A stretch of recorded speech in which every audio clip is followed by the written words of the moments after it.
Hey, everybody, this is Steven. Just wanted to take a couple of minutes as we get started into the fall and in this new discipleship group season to share some thoughts with you as you get started as a group leader.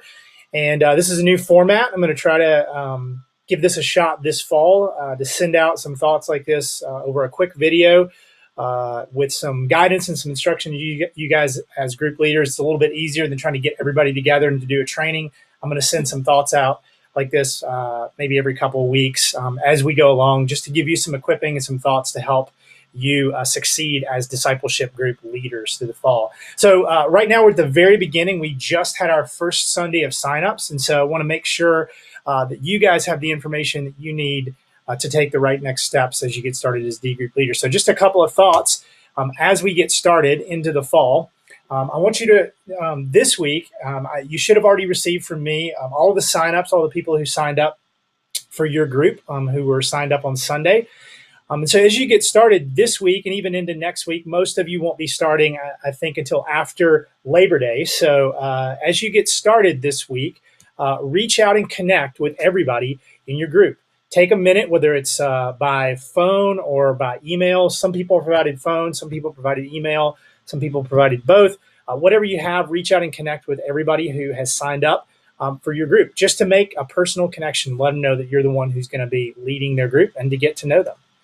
Introduce yourself to the people that you don't know. This may seem kind of obvious, but a lot of these people are new to our church. They may be people that are new to you. You may attend the morning service. They may have signed up for your group in the evening, and you've never had a chance to connect. So this week, before the group even gets started, this is a chance for you to connect with these new folks that are in your group.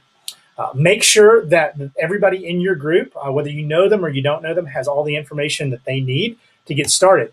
Where is the group going to meet? Exactly where. We've been very general. We don't want to publish where you live. We don't want to publish your address. We've been just putting out area of town that the group will meet. So they'll need to know specifically what's the address. Where are you going to meet?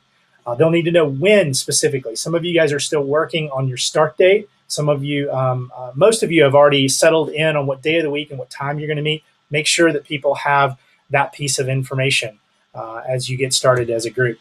And then what do they need to bring? Everybody's doing different studies. You as leaders have had a chance to choose for yourself what you want to do. And so let them know, what do they need to bring? Are you going to share food? Some people are doing this over lunch. We have one group that's over lunch, actually two groups that are over lunch, one during the week and one on the weekend. We have one group that's doing dinner. You may just be doing snacks. You may want to wait and just hold off and have that conversation the first time you meet. That's fine. But if you know that ahead of time, go ahead and let them know. Are you doing a book study? Do they need to bring that book? Do they need to go ahead and buy that book? Do they need to bring a Bible? Do they need to bring a notebook? All of these things may seem very basic, but for people who have never been in a group, or maybe have never been in a group with us before at New Denver, these are all things that they're going to need to know.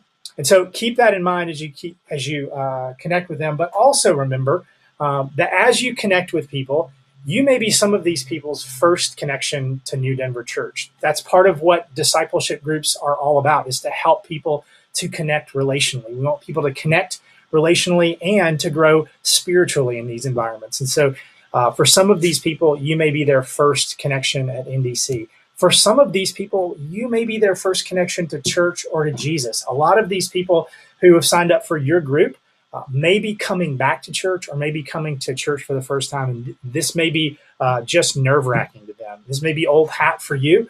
You may have done groups, have done Bible studies, or done discipleship groups like this in the past. But for a lot of these people, it's going to be brand new.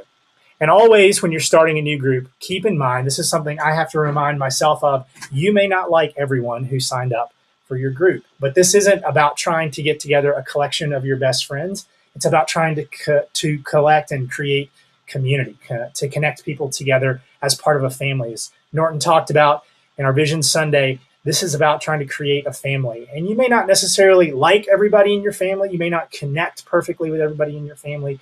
But we really believe that community is a place where everyone has an opportunity to connect. I always come back to one of the great sayings from an author that I really respect, a guy named Henry Nouwen, who said, community is the place where the person you least want to live with always lives. So keep that in mind this week. Take some time to reach out, connect with everybody in your group, make sure they have the information they know. And remember, this may be the first impression that a lot of people have of New Denver Church and maybe of Jesus. And so thanks for the important part that you're playing in our mission to lead people in a growing relationship with Christ.